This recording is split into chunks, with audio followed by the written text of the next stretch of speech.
So moving on to the start of Chapter 10, we cut to Ada having a talk with Wesker. I do not like the voice actor for Wesker in this pre-alpha. This is not the kind of voice I would imagine when thinking of a cold, calculating, and tactically efficient individual with a hint of malicious intent. DC Douglas, who voiced Wesker in Resident Evil 5, is the best voice actor of Wesker. He captures the character perfectly. There are so many quotes from Wesker I can remember in Resident Evil 5 because of DC Douglas. We last met at the Spencer estate, wasn't it? Well, isn't this one big family reunion? I would expect you to be happier to see us. Us?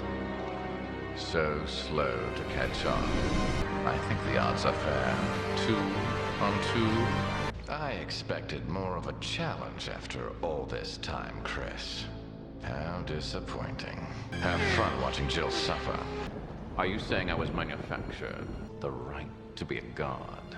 That right is now mine. Arrogant even until the end.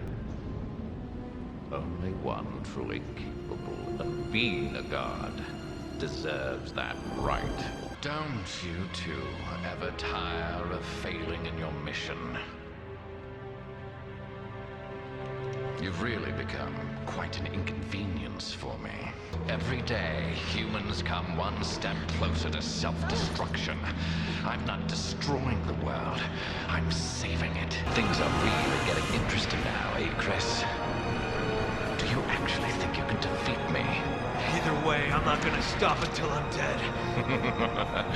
Well then, I'll just have to kill you quickly. Ouroboros will be released into the atmosphere, ensuring complete global saturation. Your feeble attempts only delay the inevitable. The entire world will be infected. A new Genesis is at hand, and I will be the creator. I should have killed you years ago. Chris. Your mistake. It's over, Wesker. Over. I'm just getting started. Time to die, Chris. Richard Raw, who voiced Wesker in Resident Evil Code Veronica X, Resident Evil 0, and Resident Evil 4, also does a good job, even if there are times in Resident Evil Code Veronica X and Resident Evil 0 where the voice acting is questionable, given the fixed camera Resident Evil titles being well known for their bad acting. With Resident Evil 4, there's probably just one quote that is bad. The rest of his quotes are complimentary to his actual character. That being said, Wesker in Code Veronica X can have his shining moments with his quotes to elevate them. Let's just say that I'm a ghost, coming back to haunt your dear brother. It appears you may be of some further use to me. I'm going to let you live a little longer. Long time no see, Chris. Wesker? He's still alive? You have no idea how much I hate you. You destroyed my plans, so now I've sold my soul to a new organization. Chris, since you're one of my best men, I'll let you handle this. well done, Chris. It turns out that Alexia's work wasn't much of anything. So now, the only thing left is revenge. I don't know where you get your confidence, Chris. Sure, I'm not human anymore. But just look at the power I've gained. Today's your lucky day.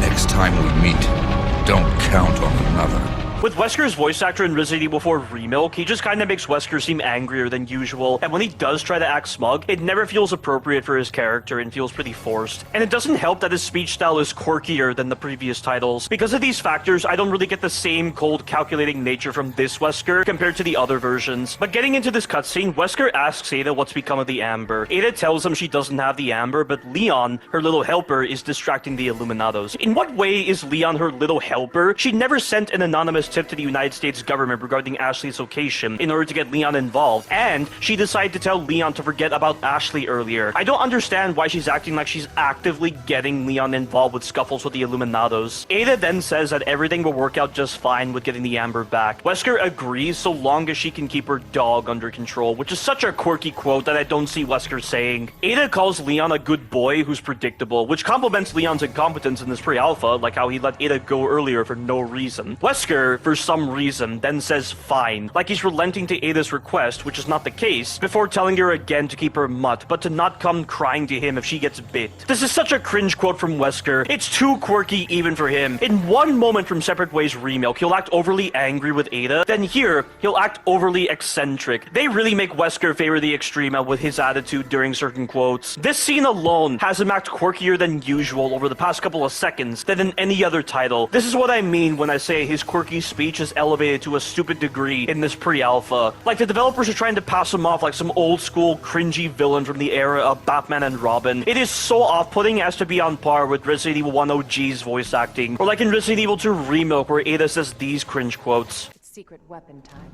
Candy from a baby. Ada then concludes the call, sees Ashley being taken away by Vertigo, then somehow contacts Leon even though Luis didn't give her his frequency and she didn't jack his comms. Leon and Ada didn't establish radio contact with each other when they first met. Why would they? They're enemies for crying out loud. They've been enemies since Resident Evil 2 Remilk. They were verbally hostile with each other. Ada kissed Leon out of manipulation, and they drew their guns at each other. Yet Resident Evil 2 Remilk would have you believe they had a thing for each other because it's like two different teams handled the writing of Resident Evil 2 Remilk. There is no reason for Ada to contact Leon like this. This goes against her secretive nature in getting her mission done. In Resident Evil 4 OG, when Ada met Leon, it was purely out of reaction. She didn't actively seek Leon out to subdue him by holding him at gunpoint. The times where she was proactive in getting to Leon, it was to save him from danger. This came from a place of genuine feeling, which was something touched upon in Resident Evil 2 OG. And then in the finale, she holds Leon at gunpoint to force Leon to give up the dominant species Plaga sample, since the danger had passed and she had a job to do for the rival organization. At no point in Separate Ways OG did Ada give away her presence through such a direct manner. Not even the messages she leaves for Leon count as a direct manner. In Resident Evil 4 Remilk, this just feels out of character for Ada to directly contact Leon like this. And it's not like she's contacting him to make him distract the Illuminados, because where she is going is not where Leon is going, so why would she be contacting him? It makes no sense. This confusing method of contacting Leon and her weird motives for contacting him just make this moment feel like fan service more than anything. And it also makes you wonder why Leon doesn't ask how she jacked the line, or why he doesn't try to contact Ada more often in this pre-alpha, if he's hit a roadblock or needs to know more about the Plagas or about her. Ada wonders if Leon has changed his mind with rescuing Ashley or not, which is a weird time to be asking that, and she shouldn't even be asking this question in the first place anyway, if she's telling Wesker that Leon is her little helper. She then says that assuming he hasn't changed his mind, he can find Ashley in the throne room. She then remarks that babysitting is tough, which feels like a fourth wall break. I can't help but feel like the developers intentionally designed Ashley so poorly to justify Ada saying this quote, and it really has felt like I've been babysitting Ashley given how incompetent she is. They somehow managed to give Ada a cringeworthy yet insightful quote that highlights how dumb the developers are. God, this is getting old at this point with these pathetic characters. With all that said, this begins chapter 10, the worst chapter of a rotten bunch of chapters. I recommend buying the heavy grenade recipe, large resources, and gunpowder if you have spinels, because heavy grenades are important to mitigate a planet-level, badly designed sequence later on in this chapter. When we begin, we have the option to engage with an optional enemy called the Merciless Knight, which is a large armadura that has some additional attacks. Don't waste your time with this optional encounter. This is a pretty dumb sequence, since it's supported by two other armaduras. Just use the elevator to leash the other armaduras, shoot their plagas when they're inactive with the shotgun, then use flash grenades or knife executions to finish them off. With the Merciless Knight, it takes far too many shots from the shotgun to make him kneel, because they want you to deflect it 3 times. The best attacks to deflect are its horizontal attack and its unique move, where it'll do a lunging stab. Make sure you crouch before doing the deflection. That way you can still get the deflection even when he doesn't make contact with you. And be wary of its heavy attack, as it has a follow-up slam after that move. Once you've deflected it 3 times, you'll be able to melee it and expose the parasite, and unlike with the Savage Mutt from chapter 5, a flash grenade will actually kill it instantly. Not too sure why this inconsistency is here, but this concludes this optional encounter. Continuing down the main main path, we make it to one of the worst sections of Resident Evil 4 Remilk, the Navisador section in the Ballroom. If there was ever a sequence built for killing replayability, it would be this sequence. This entire encounter is so draining because of the number of Navisadors you're dealing with. In total, there are 38 Navisadors, 4 outside the Ballroom and 34 inside the Ballroom. Some of these Navisadors can be avoided, but you'll still be dealing with far too many of them. For your very first encounter with this new enemy type, this is questionable in so many ways. Navisadors are another crap enemy among an already bad cadre of poorly designed enemy types. They have varying amounts of life, they have phantom range on their attacks, their grabs when they're flying can grab you from what feels like 5 feet away, and they're incredibly fatiguing and repetitive to fight. It's just, knock them out of the air, run over to them when they're on the ground, then stab them or shoot them, or you can just shoot them until they die. This pre-alpha really makes this loop with the general approach to the Navisadors noticeable, like you're starting to see the numbers in the code that holds the pre-alpha together. And when you're having to do this with 38 Navisadors in this one encounter, it becomes such a draining experience. And to further add on to this draining experience, Navisadors have a lot of trouble navigating the environment, and will often get stuck against geometry or be stuck transitioning between their crawling and flying states while in place. And all 38 Navisadors aren't instanced in the Ballroom immediately. You have moments where you kill a certain number of Navisadors and other ones arbitrarily spawn out of the blue. You also have moments where you reach certain thresholds and more arbitrary spawns occur. You can even see them spawn out of the blue, just like in Chapter 2 with the Ganados. And there's also one arbitrary spawn that occurs when you go down a specific path. When you see the spot where the Navisador is camouflaged from this position, it's not there. But as soon as you go down the other path under the stairs, it just comes out of nowhere. Such half-baked spawn designs. Also, Navisadors have the ability to camouflage themselves by changing their pigments. They'll often do this if you leave the playable area for too long or just randomly camouflage out of the blue. They even place these camouflage Navisadors in some douchey spots, like when you jump down from this spot and it's right next to you, leaving you unable to attack while you're recovering from the drop-down animation. And when you get near these camouflage Navisadors, they'll do the grab that has so much phantom range that they'll grab you from 5 feet away. It's so broken and unpolished, it's ridiculous. With how much Navisadors sway from side to side whenever they're flying, and with how much they'd like to gang up on you, you'll be spending so much time relying upon holes and exploits like leashing them using 2 specific doors in order to dispose of them. This is one of the most brain-dead, mundane, soulless encounters ever made in the entire Resident Evil series. I pity the poor fools who tolerate or enjoy this section, and I would not be surprised if you decide to spam flash grenades and take the hits from the Navisadors and heal yourself just to speed up this dumb sequence. Flash grenades stun Navisadors for an extremely long duration, longer than the time Ganados are stunned by flash grenades, which may be helpful when dealing with an entire group of them. To discuss the general approach to the exterior encounter, deal with the first camouflage Navisador, which will cause the second one to drop from the ceiling and attack you. The second one likes to fly, so you can often use this tendency to set yourself up to parry its long-range flying slash. Bear in mind you cannot crouch under this move. Its entire body becomes classed as a weapon, not just the arm, so you can get damage even when the arm doesn't touch you. It's so stupid, so parry it or dispatch it with your pistol. Equip your shotgun, mantle over this railing, fire at the closest Navisador to knock it out of the air, then try to kill the next Navisador before it completes its rising animation. This ends the exterior of the Ballroom encounter. Getting inside, we find the file titled Chronicles of Pursuit 1, which was made by the man who would become Vertigo,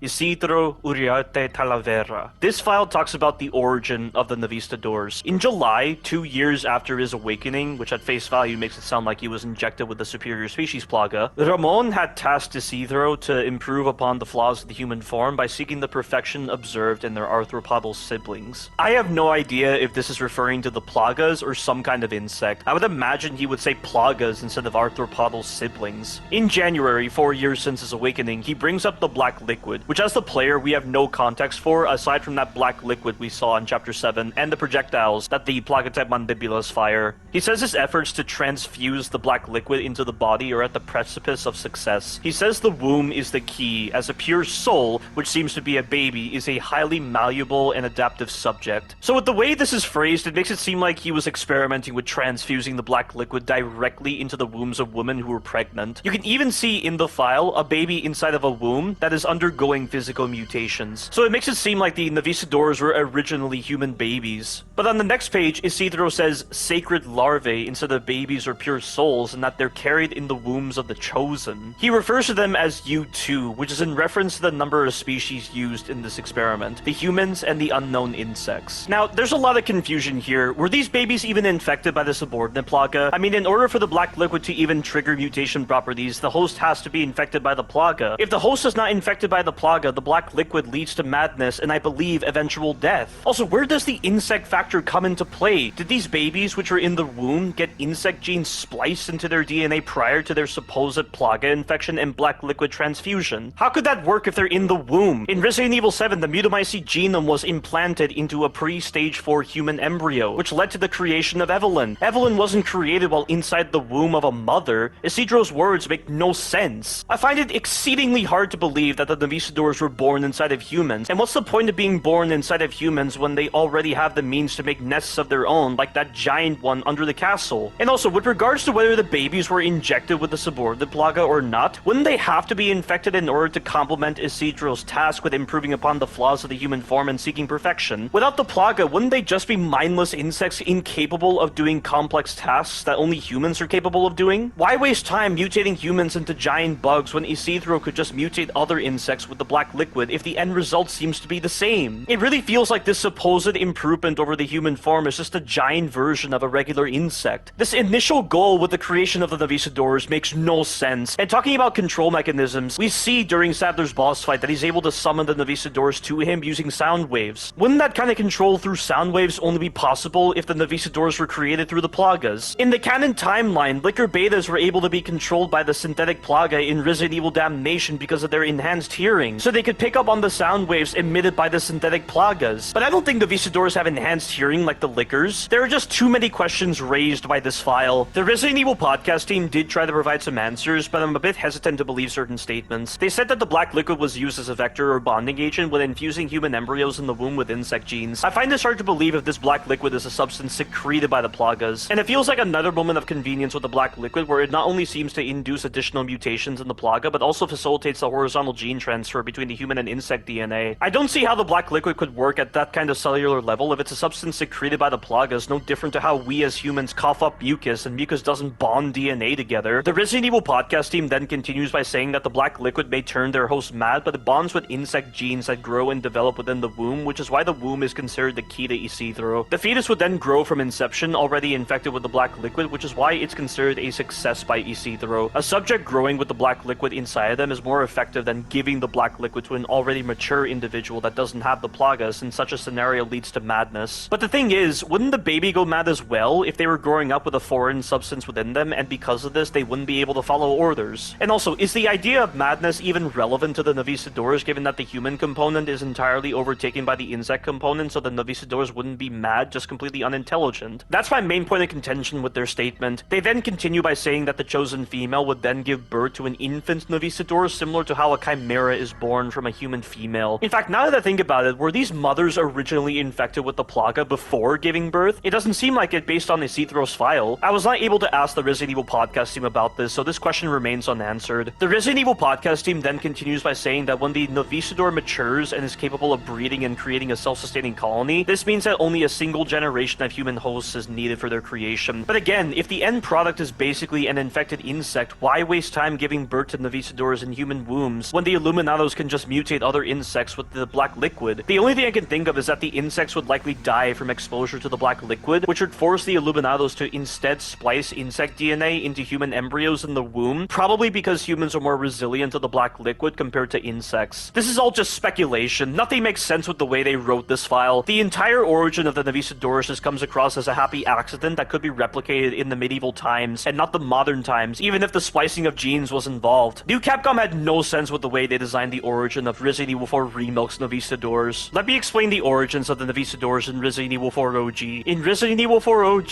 the Novicidors were created by splicing insect genes with the genetic structure of a human host and applying the plagas as a fusion device to fill in the gene sequence gaps. These former humans eventually lost their human traits and became entirely insectoid with their appearance and capabilities. This makes more sense of whatever Isidro is talking about with babies, wombs, and the black liquid. And by the way, can I just say how interesting it is that Resident Evil 4 OG's Novicidors actually display the evolutionary phenomenon called trait loss? You first deal with Novicidors that have the ability to camouflage but not fly. Then, in the later encounters, you encounter Novicidors that can fly but not camouflage. I like that kind of detail with Resident Evil 4 OG's Novicidors. Such a detail is not the case with Resident Evil 4 Remilk's Novicidors. The only details Resident Evil 4 Remilk's Novicidors display is the different body sizes, but it doesn't really mean much in the end. That being said, I do prefer the presentation of the camouflage in Resident Evil 4 Remilk than Resident Evil 4 OG, though Resident Evil 4 OG's camouflage could have a real-world counterpart. But overall, the Novicidors' origins sequence in Resident Evil 4 OG make more sense than in Resident Evil 4 Remilk. Returning to this file, Isidro showed a lot of pride in his creation, and the Navisidors continued to grow and multiply, becoming a new species in his mind. Ramon was pleased, and so was Sadler, though you have to wonder what purpose the Navisidors served in Sadler's interests. In Resident Evil 4 OG, the Navisidors were made to be BOWs as per Sadler's orders, but in Resident Evil 4 Remilk, Ramon wanted them made to serve as a way to transcend the human form. The latter doesn't really complement the goals of the Illuminados, nor the idea of the Plaga being the main focus. Like I said, this file is just strange with its wording. Entering the ballroom, what you want to do is dispatch the 5 Navisidors opposite where you are. 4 of them are easy to hit, but the other one requires some very precise shooting to hit the tip of its body, which is made cumbersome by the focus reticle system, weapon sway, and the projectile-based nature of the bullets. You can just barely see this Navisidor's leg over the fallen column. You'll want to shoot slightly to the left of its leg to expose it. After you've killed 4 of them, you'll want to shoot the 5th one, but not kill it, as you need to fall back to the door and let it come to you, because when you kill this 5th one, 2 additional Navisidors will spawn out of the blue. If you go through the door, the Navisidors will leash, allowing you to dispatch them. Occasionally, going through the door will force flying Navisidors to land if they're over the same ground as you, so you can use this to hit them easily. Having killed 7 Navisidors so far, you'll want to shoot this camouflage Navisidor, which will cause 5 additional Navisidors to spawn. Once again, lazy spawn design, and these Navisidors will still spawn if you go down the stairs, so getting rid of them now is crucial. Using the door exploit, you can safely dispatch them. It's also possible to get rid of the Navisidors that leash to the opposite end, so long as you can position yourself in such a way where the door won't close on you to screw with you. Just make sure you can verify the kills. To do this, it may be preferable to let them fly over your area so that you can knock them to the ground and kill them. Knocking them out of the air while they're leashed and sitting still may lead to the pre-alpha incorrectly identifying their status even if they don't seem to come after you, and especially when they fall into holes. Once these 6 Navisidors are dead, there will most likely be a camouflage Navisidor near where you shot the previous camouflage Navisidor, so eliminate it if it's there. After that, you need to go down the stairs and kill this camouflage Navisidor between the shelves. Once it's dead, 2 Navisidors will spawn from the hole in front of you. Going further down the stairs, 2 more Navisidors will spawn to the left, so get rid of them. You can loot the middle area, but do not go near the path that leads over the hole, as 2 Navisidors will spawn out of the blue from both sides. And if you kill them, 2 more will spawn from the hole. What is it with new Capcom and arbitrary lazy spawn designs? This is so unintelligent and amateurish. When you loot the area, you'll want to take the path under the stairs you were previously on. A Navisidor will spawn, so get rid of it. Once it's dead, there will be a camouflage Navisidor that will spawn on the ceiling. If you check that ceiling back when you're on the stairs, that Navisidor is not there. As soon as you take this path, it's just there. God, this is getting old with these arbitrary spawns. Shoot the camouflage Navisidor, but do not try to get close to it. Fall back to the double doors and just shoot it until it dies. The reason why you fall back is because sometimes, for some bizarre reason, 2 Navisidors can arbitrarily spawn when you kill it. I don't know why. It's some RNG garbage, but if they do appear, it's best to stand by this door to leash them, then get rid of them. Once you get past where it was, 3 more Navisidors will arbitrarily spawn around you. You'll need to set up under this scaffolding and take advantage of the Navisidors' crappy pathfinding, as they mainly try to fly above you rather than rush you. You can then rush to the double doors, make them leash, then kill them. Another thing you can do is use a flash grenade to stop them from bum rushing you. The use of said flash grenade is only needed for this alternative because of new Capcom being dumbasses with their spawn tech. Such poor justification for flash grenade use. And there's no guarantee if you'll get all 3 of them with the flash grenade. Climb the ladder and kill yet again another camouflage Navisidor that just arbitrarily spawns out of the blue simply because you climbed the ladder. When you approach the lever, another Navisidor will spawn behind it, so get rid of it. At this point, you've dealt with more arbitrary spawns in a few minutes than in the entirety of a Call of Duty game. How can this not be tiresome, tedious, and sluggish at this point? It's seriously getting old. Once the lever is pulled, do not drop down. Just take the path you were on previously and go up the next set of stairs. Do not go into the side rooms along this balcony, as more Navisidors can spawn in. Once the lever's pulled, drop down. 2 more Navisidors will arbitrarily spawn, so get through the gate to leash them, then take them out. I swear to God, after having to play through this section so many times for this retrospective in order to come up with this general strategy, I'm seriously reconsidering if the gallery encounter of Chapter 9 is the dumbest castle combat encounter and replacing it with this god-awful, soulless, brain-dead, outdated, tedious, laborious section. What a horrendous introduction to a new enemy type. Honestly, if I was a director, I would not hire the programmers of this pre-alpha, and I'm making this point very early, as there are too many sequences to count that are so bad in Resident Evil 4 Remilk. We then make our way to yet another god-awful sequence in Resident Evil 4 Remilk, the 2 Garradors encounter.